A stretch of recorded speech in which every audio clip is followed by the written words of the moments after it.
బొక్కవోర్ల పడి మక్కెలు ఇరగలేదా మీకు తెలియదా? చేసిన పాపాలు ఎక్కడికి పోవు, మన ఎంబడే వస్తూనే ఉంటాయి నీడలాక. ఇవాళ పాపాలు చేసిండ్రు కాబట్టి మీ పరిస్థితి గట్లయింది.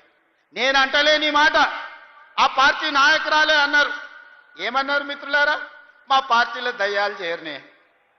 సొంతింటి బిడ్డ టీఆర్ఎస్లు ఉన్నోళ్ళు దయ్యాలని చెప్తుంటే సమాధానం చెప్పలేక దయ్యాల నాయకుడు ఫామ్ హౌస్ లో నిద్రపోతుండు. నేను అడుగుతున్నది బీఆర్ఎస్ కాదు, డిఆర్ఎస్. డిఆర్ఎస్ అంటే దయ్యాల రాజ్య సమితి. అది ఇయాల అది భారత రాష్ట్ర సమితి కాదు, అది దయ్యాల రాజ్య సమితి. అందుకే ఇవాళ ఈ వేదిక మీద నుంచి తెలంగాణ ప్రజలకు నేను మాట ఇస్తున్నా, అవి దయ్యాలు కాదు, కొరివి దయ్యాలను వాళ్ళని పొలిమేర్లు దాటే వరకు తరిమి కొట్టే బాధ్యత 4 కోట్ల తెలంగాణ ప్రజల తరఫున మీ సోదరుడిగా నేను ఆ బాధ్యత తీసుకుంటా. ఖచ్చితంగా ఈ కొరివి దయ్యాలను పొలిమేర్లు దాటే వరకు తరిమి కొట్టాలి. దాంట్లో మీ సహకారం ఉండాలి. నల్గొండ బిడ్డలు ముందు బాగానే నిలబడాలి అని చెప్పి నేను మా మిత్రులకు విజ్ఞప్తి చేస్తున్నా. ఇవాళ మిత్రులారా, నేను ప్రభుత్వ ఉద్యోగుల గురించి చర్చించిన